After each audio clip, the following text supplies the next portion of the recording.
привет! Сегодня у нас будет интересный расклад.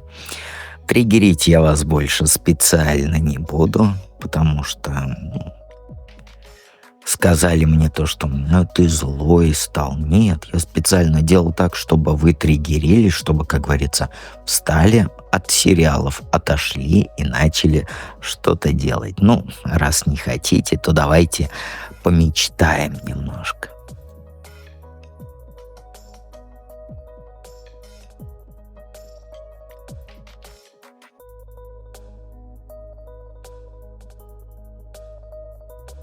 Итак, первый вариант. Первая карта для сигнификации.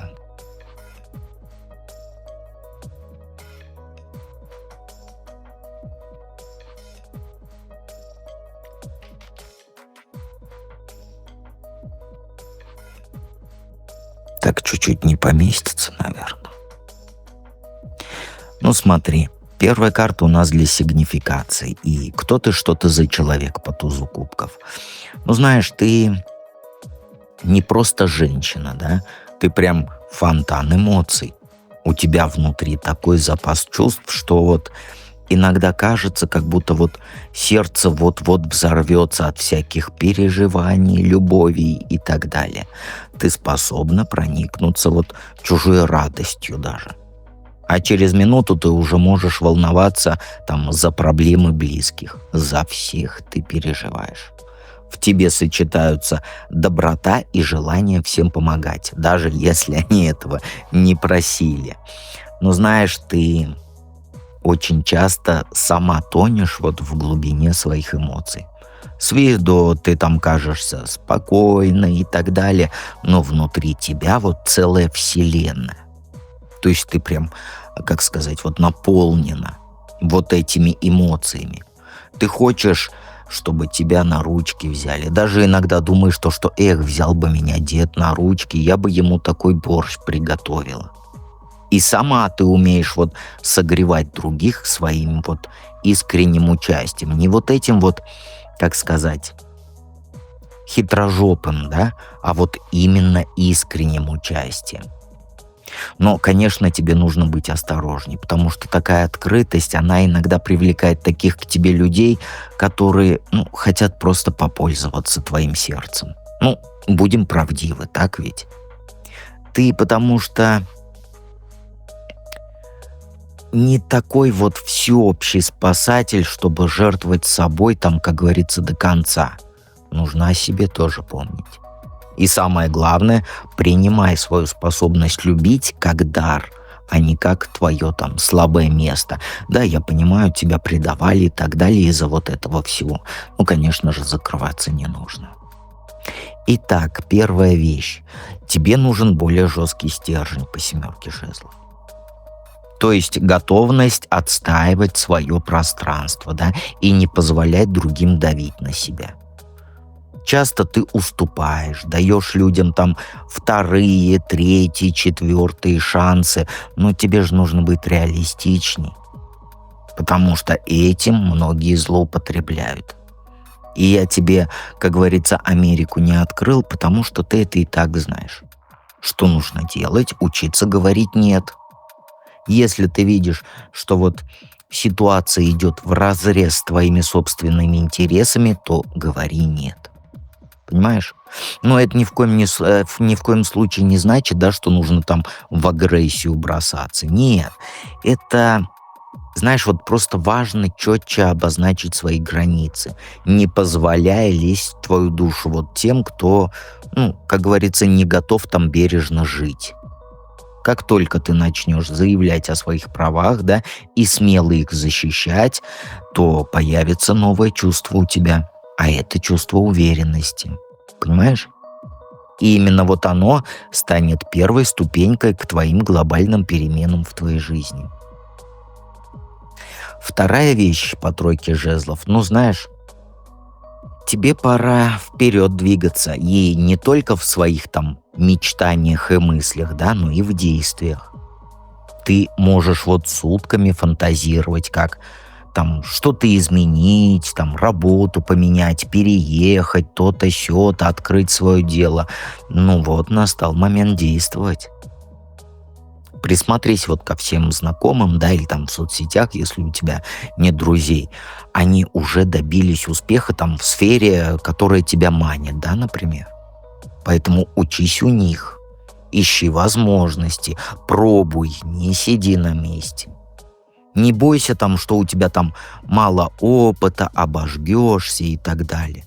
Как раз вот жажду учиться и новое открывать, это станет главным твоим козырем по жизни. То есть вторая важная вещь — это перестань ждать каких-то там иллюзорных идеальных условий. Они всегда. Вот ты проснулась, у тебя идеальное условие настало. Пробуй, действуй. Понимаешь? Если, как говорится, колеса уже крутятся, то в этот поезд пора прыгать. А колеса начинают крутиться, когда ты уже проснулась. Риск оправдан, если ты ощущаешь в груди вот этот вот азарт и предвкушение чего-то более яркого, чем, как говорится, как унылое, как было раньше или как было вчера. Третья вещь, не очень приятная карта, но, знаешь, вот у тебя старая рана есть, которая покоя не дает, которая, как говорится, убила тебя. Это обида на человека, который предал, да, или боль от каких-то утраченных планов, которые вот разрушились из-за вот этого любимого. А это прям был конец-конец. И пока ты это внутри носишь, никакие новые пути, они не откроются в полную силу. Понимаешь? Просто прими правду, что вот что было, да, того уже не вернешь. Уроки получили, идем дальше. А постоянное вот это возвращение к прошлому, оно же только утягивает тебя вниз. Возьми себя в руки и реши, что вот история закончилась. Больно, неприятно, но точку поставить пора. Жизнь, она идет, а ты на одном месте. И перестань вот эти, перестань вот эти эпизоды прокручивать у себя в голове, анализировать там, в чем ты была не права и прочее. Хватит самобичеваться. Как только ты разорвешь вот этот замкнутый круг негатива, освободится у тебя куча энергии. И это третий ключ к переменам. То есть нести прошлое в сердце, оно бесполезно, если это мешает вздохнуть, как говорится, полной грудью. Ну, четвертая вещь — это твое погружение вот в эту... Слово забыл. Ну, когда вот думаешь, да, вот осень, меланхолию. Или меланхолию, я не знаю, как правильно, но я буду говорить меланхолию, потому что русский язык не мой родной язык, и я могу говорить на своем собственном языке. То есть ты очень часто погружаешься вот в эту меланхолию, да? Даже когда есть повод для радости, тебе бывает грустненько. Ты даже вот можешь сама себя загнать в угол вот этот безразличие, да? Ну, когда вот ничего не хочется. И именно вот в такие моменты ты шансы упускаешь, которые тебе в дверь тарабанят. Понимаешь? И четвертая штука — это нужно учиться не залипать вот в своем безразличии, в апатии. Если чувствуешь, что настроение падает, вот выдергивай себя в реальность. Там музычку послушала, да, грустненькую какую-нибудь, а ты выдергивай себя из этого. Хотя бы там поговори с кем-нибудь, да, обстановку смени. Понимаешь? Когда ты позволяешь себе долго вот киснуть, да, то вокруг проходит целая жизнь, где много новых знакомств, много возможностей для успеха. Понимаешь? А вот то, что ты меланхолишь, я не знаю, как это правильно будет, от этого же твоя душа только больше загнивает в тоске. Поэтому пора перестать жалеть себя и начать замечать радости, хотя бы маленькие, которые к тебе приходят, они каждый день к тебе приходят. Они приходят, если их не отталкивать и не игнорировать, понимаешь? 5-я вещь — это самое важное у нас с тобой. Это не сдаваться. Понимаешь? Когда первые проблемы появляются на пути к новому, не сдавайся. 9 жезлов, она, знаешь, вот прям вот призывает к упорству. Даже если у тебя что-то сразу не получается, нужно идти дальше, укрепляя навыки, уверенность, получая опыт от больненького. Понимаешь? Потому что бывало так у тебя, да, что, столкнувшись с какими-то там первыми преградами, да, например, ты зашла в проживание и там не прочитала закреп, потому что не знаешь, что такое закреп. И у тебя резко: я остыла, я пойду, это не мое. И понимаешь, чтобы вот жизнь реально изменилась, придется, как сказать, держаться до конца, да, держать оборону до конца. Не позволяй людям говорить, что у тебя ничего не выйдет. Не позволяй себе говорить, что у тебя ничего не получится.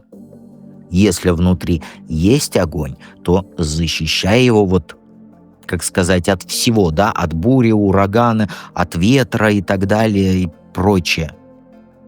То есть от чужого вот этого скепсиса. Давайте скептицизм назовем скепсисом. Не знаю, есть такое слово или нету. Но у меня всего 3 класса образования, поэтому мне простительно. И вот как раз вот это 5-я вещь. Твоя непоколебимость, твое упорство. Понимаешь? Когда ты упираешься, как вот скала, да, то никакие сомнения тебя не собьют с верного пути. И именно тогда люди увидят, что у тебя все в руках. И жизнь, конечно же, просто вот это аксиома, понимаешь, что жизнь тогда раскроется новыми красками. Аксиома — это то, что не нужно доказывать. И это есть суть. Понимаешь? То есть это есть, как сказать, неприступное правило. Понимаешь? Все хорошо у тебя будет, не переживай. Вон в проживании арканов приходи, и ты выйдешь настоящим истинным пиратом своей жизни. Ну а мы переходим ко 2-му варианту.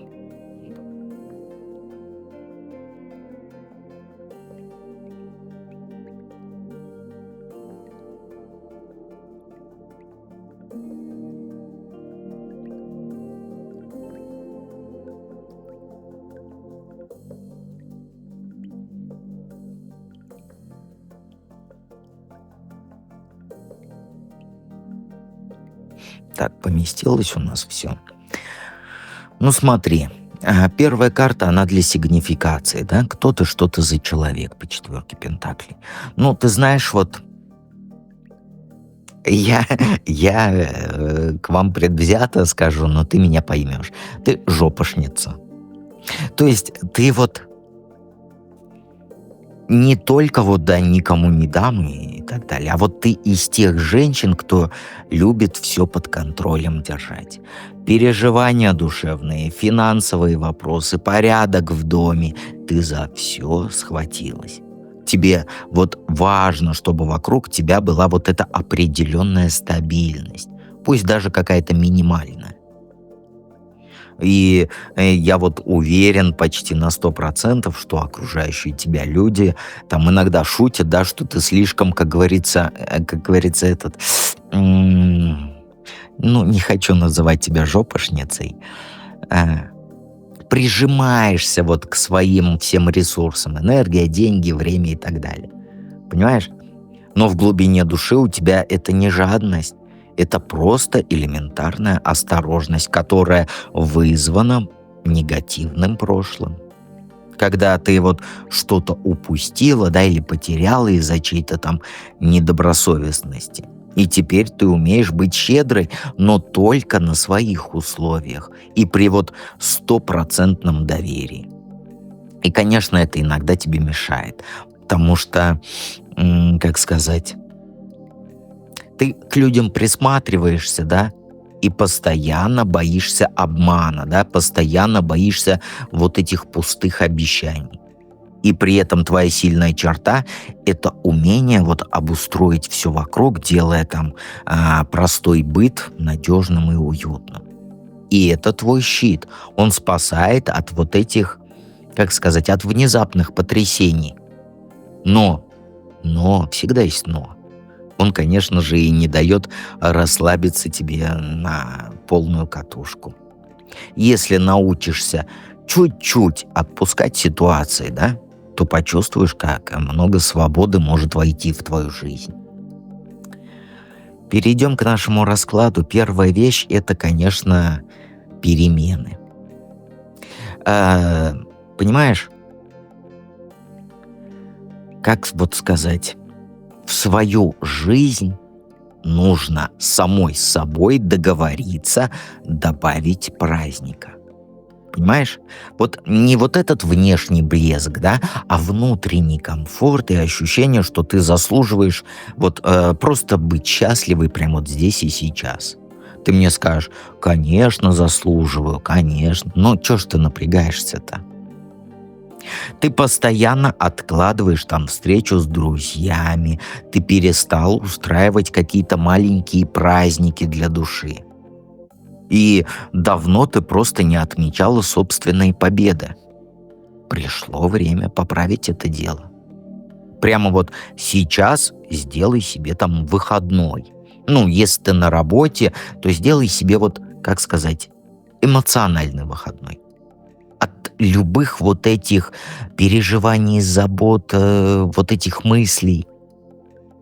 Понимаешь, если у тебя, ты дома, да, не на работе, то сделай там поездку к подруге, да, там на пироги. Позвони, вот возьми телефон, напиши подруге, да, я еду к тебе на пироги. Сделай себе праздник, но только с близкими людьми, кто тебе дороже всего на свете, всех на свете. И ты удивишься, как вот эта атмосфера тепла и поддержки, она тебя зарядит на новые свершения. Понимаешь? Нужно отойти от вот этой постоянной серьезности и дать место радости. Потому что именно так ты впустишь ощущение, что вот жизнь, она не только про ответственность, да, но и про настоящее. Про единение с теми, кто тебя любит, понимаешь? И это была первая вещь. Вторая вещь. Знаешь, не бойся открывать свое сердце для вот каких-то совместных решений.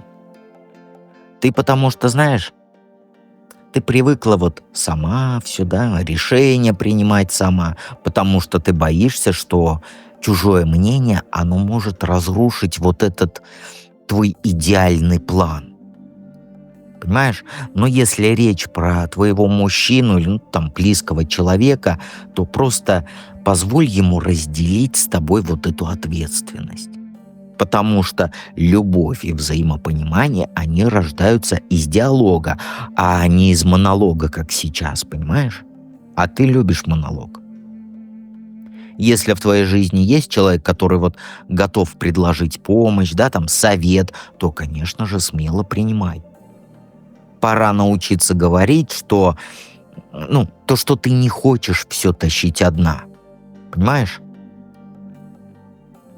Это не значит, что ты там сдаешь, как говорится, позиции. Да? Скорее, знаешь, ты дверь открываешь для настоящих отношений.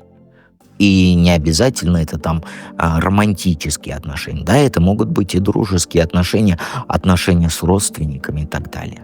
И когда ты перестанешь все контролировать в одиночку, то произойдет очень удивительная штука. Если отношения, то появится больше доверия, больше легкости. Понимаешь?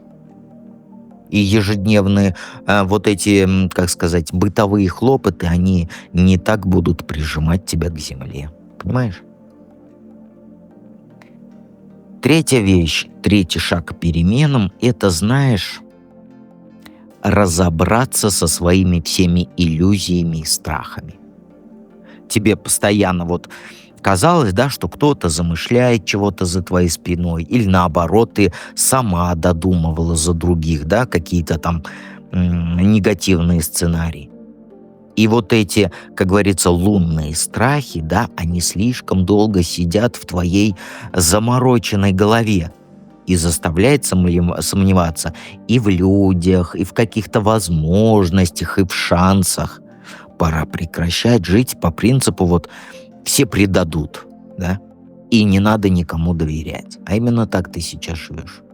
Мир, конечно, не идеален, я согласен с тобой, но пока ты ведешь борьбу, вот как Дон Кихот с мельницей, да, то ты упускаешь реальный шанс на искреннюю связь там с любимым, с друзьями и так далее, понимаешь? И упускаешь шанс на самореализацию. Глубокие эмоции, которые ты скрываешь за вот этим самоконтролем, они тоже требуют внимания.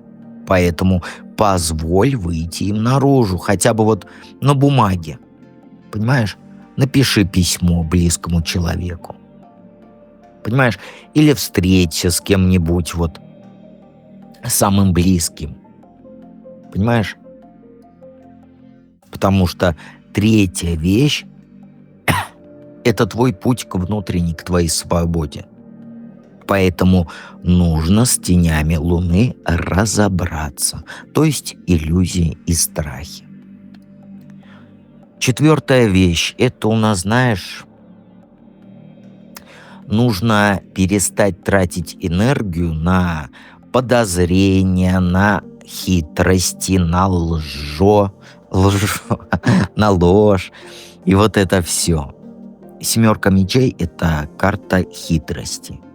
И иногда ты думаешь, вот, как сказать, обустрою все по-тихому, да, и никому не скажу, чтоб не сглазили. Но такая вот скрытность чрезмерная, она местами оправдана, а местами-то нет. А у тебя все скрытно, даже от мужа своего, если он у тебя есть. Если ты что-то серьезное планируешь, да, там, например, поездку, какой-то там проект, перемены в личной жизни, то не нужно подозревать всех вокруг, да, в желании, что тебе хотят все поставить палки в колеса. Нет. Излишняя болтовня, конечно, тоже может навредить, да, но важно различать здоровую осмотрительность и вот это твое нездоровое недоверие. Потому что ты сама себе вот путь к успеху закапываешь. Потому что, как говорится, ведешь подпольную жизнь, боясь конкуренции, боясь осуждения, боясь всего-сего.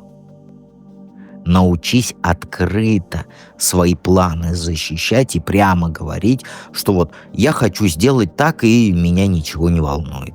Понимаешь? А не втихомолочку тихо шурша. И когда вот освободишься от вот этой тайной паники, да? А твоя тайная паника — это кто-то украдет мою идею, кто-то украдет у меня там время и так далее, то жизнь проще станет, а люди тебе станут более понятны.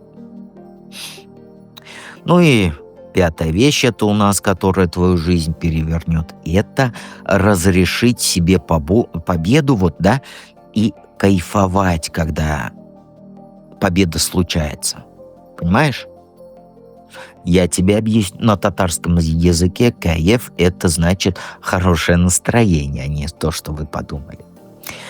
В общем, важная вещь, не нужно преуменьшать свои достижения, типа там, знаешь, вот так, как сказать, вот, да это пустяк, да, мы все умные, я просто там сделала, что могла. Нет.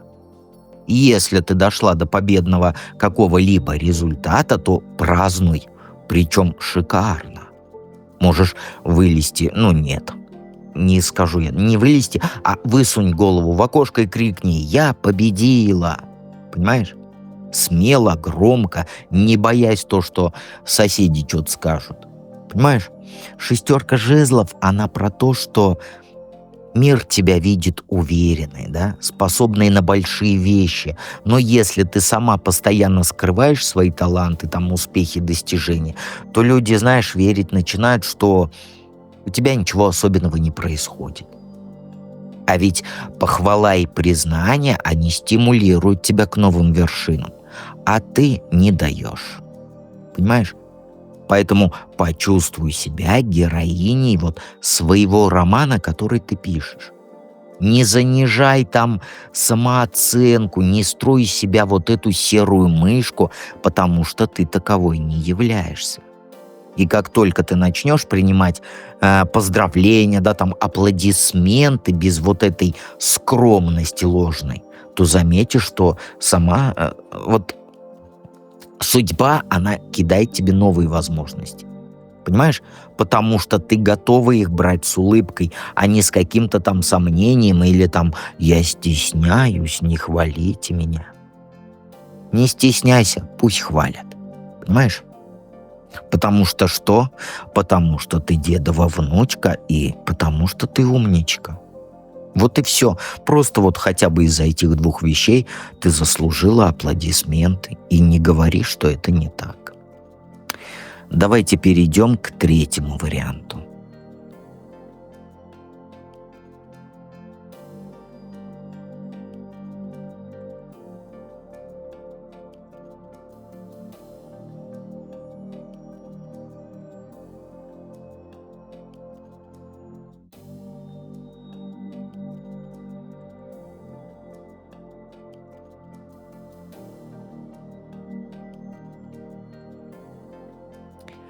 Троечки пристегнули штанишки и полетели. Первый у нас вопрос — это для сигнификации, да, кто ты, что ты за человек по колесу фортуны. Ну и понятно, да, ты искательница шансов, перемен, как говорится, хочешь удачу за хвост взять. У тебя может быть дома даже там полный бардак, в делах бардак, но внутри у тебя заложено вот это бешеное желание крутить рулетку жизни, да, и снова, и снова, и снова, чтобы что-то новое открыть, да, что-то яркое. А то, что бардак, ну, это бывает, да, у каждого бывает. Не обязательно бардак дома, да, а бардак может быть и в душе. Ты вот, знаешь, вот ты спокойно меняешь работу, меняешь там город, да, проживание, возможно, даже страну, и друзей ты быстро меняешь, когда вот понимаешь, что вот этот старое болото себя изжило, да, и под болотом я имею в виду работа, там, город, круг общения, для тебя это становится болотом, потому что тебе становится скучненько. И вот твой главный плюс — это ты легко ловишь вот эти сигналы судьбы и включаешься сразу вот в любые авантюры, если чувствуешь, что там может быть там интересненько, да? Но твой минус, конечно же, есть, ты не идеальна. Ты иногда ждешь, что вот все решится там свыше, да, вместо того, чтобы самой рулить процессом. Тебе важно отлавливать моменты, когда время действовать настало, понимаешь? А не только фортуне доверять. Ну, знаешь, в целом ты такой человек, который даже вот падая, то быстро поднимается и кричит: «Ничего, как говорится, жизнь такая-то, да, но мы с лопатой». Ну, вы поняли, да, кто поняли? И вот это именно то качество и делает тебя вот удивительной, да, живой, привлекательной, и потому что ты других заряжаешь, а заряжаешь азартом к переменам. И перейдем к раскладу. Первая вещь — это мир. И первая большая перемена, она вот связана с расширением твоих горизонтов, конечно же, по этой карте. Тут по этой карте ничего другого быть даже не может. То есть это значит, что вот тебе нужно решиться дорасти до новых знаний, да, перебраться на следующий уровень, там, в работе, в семье, возможно, другой город уехать, да, если ты чувствуешь, что границы текущей жизни, они стали тесными. Понимаешь? И судьба, она тебя просит вот отбросить вот эту ложную скромность, да. Если хочется создавать что-то масштабное, сотрудничать с кем-то, да, даже пусть издалека сотрудничать, да, то настало время. Хочешь запустить какой-то курс, хочешь открыть там канал там на Ютубе, еще где-то, там связаться с единомышленниками из других стран, даже из других языков, с другой культуры, там из другой сферы, то действуй. Вот оно. Ты можешь узнать, вот насколько мир готов открыть перед тобой двери, и вот только если не будешь себя останавливать вот этими мелочными страхами своими любимыми. Знаешь, главный посыл во второй перемене, да, перестать думать, что ты обязана играть, вот, как сказать, по мелочи. Понимаешь? Перед тобой открыт весь мир, а ты сидишь в 4 стенах. И тебе сейчас вот по силам вот выйти вот в большой мир, да, и о себе заявить на полную катушку. Говори громко, действуй широко и смотри, вот как круг твоих там знакомых, друзей и так далее, возможностей даже, он будет расширяться прямо на глазах у тебя. Вторая вещь — это нужно отступить от старой обстановки, которая тебя назад тянет. Ты застряла в кругу людей, где каждый тянет не одеяло на себя, да, а вот энергию на себя. Понимаешь? И круг этих людей давно тебе пользы не приносит. И тебе карты советуют не бояться там переезжать, действовать, сменять обстановку. Переезжать не обязательно вот физически, да, но можно и мысленно переехать, оставляя вот эти все прошлые негативные истории позади.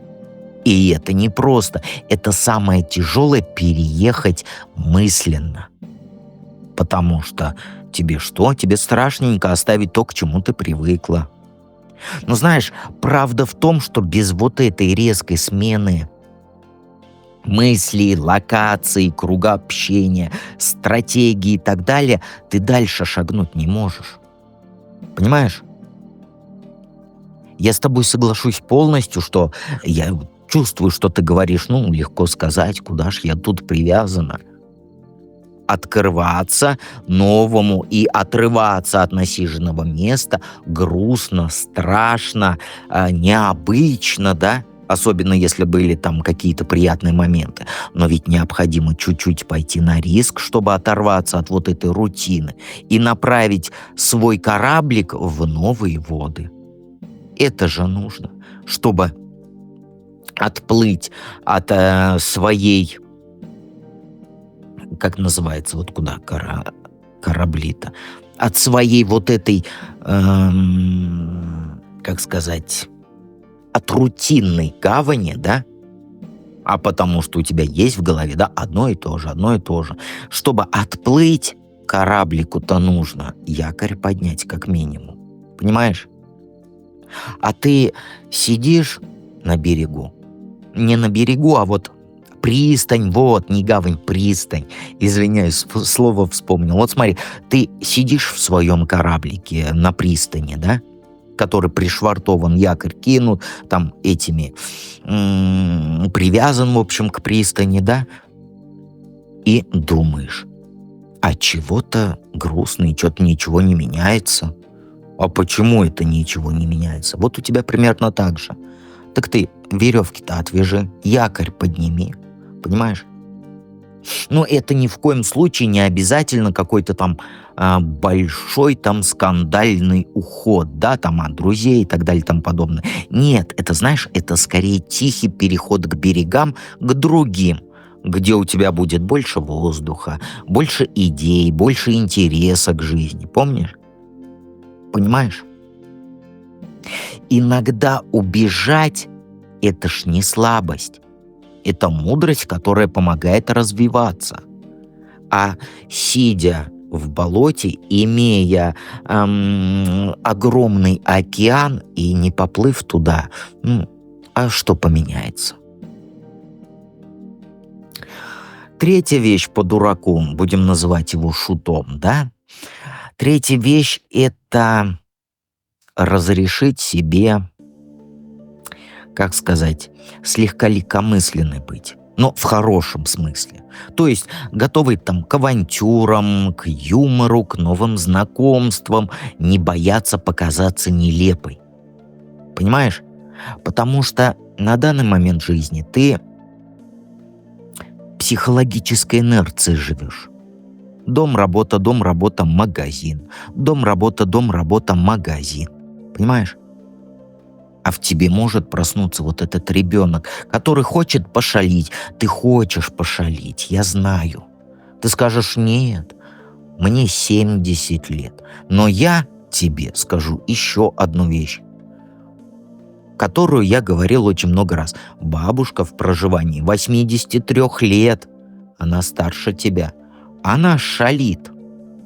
Она, как говорится, и туда съездила, и туда слетала, и с новыми друзьями познакомились, потому что старые. Многие там ушли, она говорила.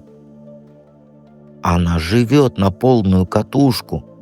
А ты в 60 лет говоришь: я старая, какие мне новые отношения? Я не с сарказмом говорю, я просто тебя копирую. Понимаешь? А в тебе может проснуться вот этот ребенок. И шалить ты хочешь. И общение ты хочешь с людьми, которые не твоего круга. Хочешь. Даже если ты там какая-нибудь зажиточная мадам, да, нельзя носик этот, как сказать, вниз, не в носик вниз, как сказать, держать нужно статус. Вот статус. И что дальше? Держишь ты статус. Молодец, тебя люди уважают. А на душе-то как тебе? А пошалить? Вот я твой личный Карлсон. И неважно тебе, как сказать, ты олигаршница, извиняюсь, богатая или у тебя денег не хватает, но пошалить всегда это хорошо. Понимаешь? Выйди за рамки своего вот этого грустного круга. Вот вспомни, если ты можешь, да, потому что многие детство не помнят. Вспомни детство. Хотелось пошалить. А чем изменилось сейчас и то, когда тебе было 7 лет? Чем? Скажешь: я старая, коленки хрустят, мне же 500 тысяч лет, мне нужно там работать и так далее. Так я ж тебе не говорю с работы уходить. Я тебе говорю пошалить. Пошалить. Тебе 80 лет, а той бабушке 83, она даже на 3 года тебя старше. Она с парашютом прыгнула, а ты в 60 себя, как говорится, хоронишь. Не стыдно? Мы сами создаем себе вот эти установки. Я старая, кости скрипят и так далее. Мне бы сидеть возле подъезда на лавочке и, как говорится, все такие, все сякие. Нет. Ты вспомни себя в 7 лет. Что бы ты сказала самой себе на твои же вот эти «я старая». Самой себе. Вот посмотри на себя в зеркало, но только тебе самой 7 лет. Что ты этой женщине, или мужчине, да, хочешь сказать? Ты сказала: ты чё, старушка? Расслабилась, что ли? Мы молодые. Но жизнь вся впереди. А как ты ни крути, хоть тебе 99 лет, жизнь-то еще впереди. Сзади уже все. Дальше что было, то было. Взяли опыт и так далее, и все. Душа всегда молодая, у всех. А вот установки, которые у тебя в голове, они старят. Вот с этим я соглашусь. А ведь ты сама себе говоришь: я стар. Да куда мне, ты что? Дед меня на рыбалку позвал. Какой там, ты что, мне же 70 лет, какая рыбалка? А вот мой дед до самого его ухода он ездил на рыбалку. И он не говорил, что я старый. Нет. ему удалили из-за рака там части тела, да, он ездил. Глаз удалили, он ездил. И он никогда нос не вешал. Абсолютно никогда. А вы себя в 60 хороните. Понимаешь? И если вот кто-то тебе говорит, что там твоя идея это бредовая, ты посмотри, сколько тебе лет и так далее, это знак, что именно вот эта идея ведет тебя к открытию. Да, рискуешь выглядеть смешно, но результат же он порадует. Вот смотри, мы все уйдем. Давай, как ни крути, все уйдем. Но кто-то попробует там с парашютом прыгнуть и так далее и тому подобное, а кто-то будет всю жизнь сидеть возле окна и грустить то, что мужик ее бросил 5, 10, 15, 20 лет назад. Чем больше ты рискуешь, чем больше ты смеешься, тем ты быстрее привлекаешь к себе удачу, таланты, счастье и так далее. Понимаешь? Вот этот 25-й год, он ждет, когда ты станешь смелой девчонкой. Именно девчонкой, не женщиной, не бабушкой, не девушкой, девчонкой. Которая вот, я не знаю, современная молодежь уже не знает Пеппи Длинный Чулок. Но помнишь, давно-давно, в начале 90-х вроде, был сериал «Пеппи Длинный Чулок», такая рыжая, такая веселая, зубы торчат. Помнишь? Вот это должна быть ты. Не завтра, не послезавтра, не через месяц, а сейчас. И независимо от того, сколько тебе лет. Наши года — это только циферки. Душа, она всегда детская. Души живут веками, веками. Тело, да, стареет. Но ты же душу свою старишь вот этим высказыванием. Мне уже 60, ты что? Какие отношения? Как я могу? Меня там Хосе Игнасио Роберто Родригеса узнал по пятну на спине по родимому, и они, оказывается, братья. И что, так жизнь пройдет? Четвертая вещь. Это принять свою агрессию, свою уверенность и даже, вот я бы сказал, свою звериную натуру. Потому что ты сейчас думаешь, что мне 60, 50, 70, 80 и так далее, и у меня все прошло.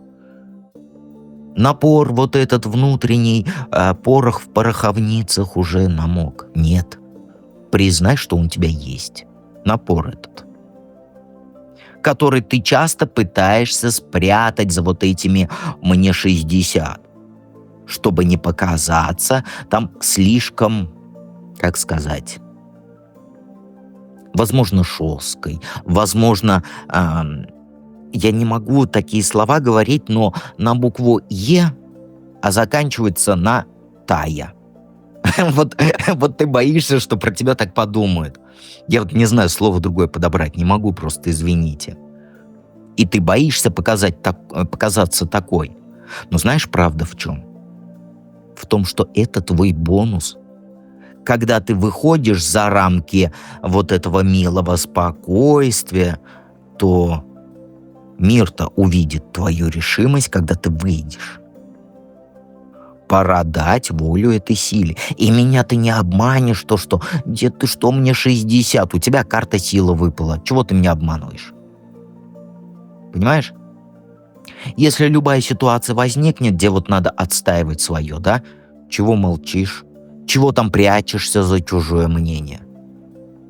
Можно быть и доброй, и милой, и твердой одновременно. Понимаешь? Хватит думать, что ты не имеешь права защищать свои интересы, что ты не имеешь права в 60 лет быть 7-летней. Потому что твой внутренний зверь, он должен показать зубки, чтобы не остаться где-то там на задворках жизни. Понимаешь? Но это ни в коем случае не значит, да, нападать на всех подряд. Нет. Это значит, что нужно активно защищать свою жизнь, свое право на детство, пусть даже тебе 60 лет. Понимаешь, если чувствуешь, что кто-то покушается там на твое время, на твои ресурсы, на твои нервы, на все-все-все, и говорит тебе: ты что, бабулька, куда тебе? Не стесняйся сказать: стоп, я не бабулька. Это ты, бабулька, а мне 7 лет. И возьми яблоко, зубы если есть, да, то грызи яблоко. Нет зубов, перемоли в пюре, но тебе 7 лет. А то, что зубов нету, ну, у детей выпадают молочные зубы, и не сразу по мановению палочки вырастают эти коренные.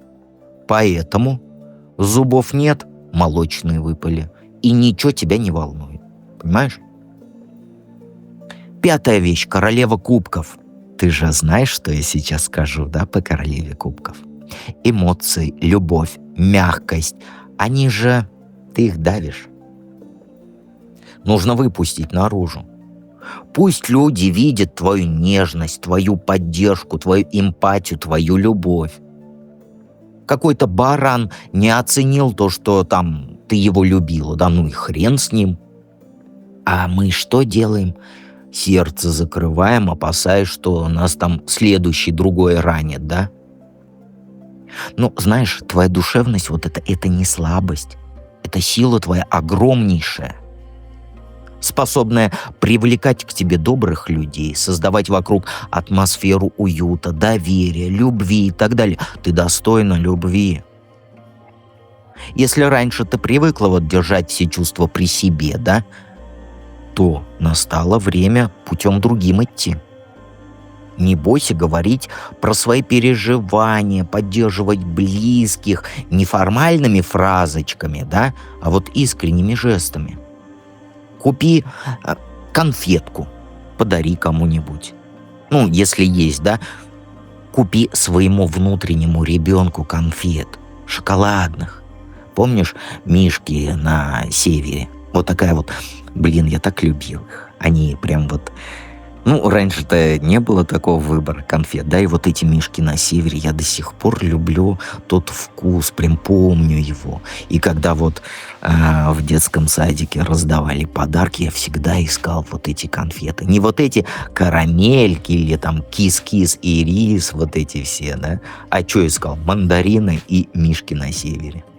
Это которая шоколадная, ну, кто не знает, да, кто не такие старые, как мы, это такие шоколадные, а внутри вафля и шоколад. Ну, шоколадно-вафельные конфеты. Такие классные конфеты.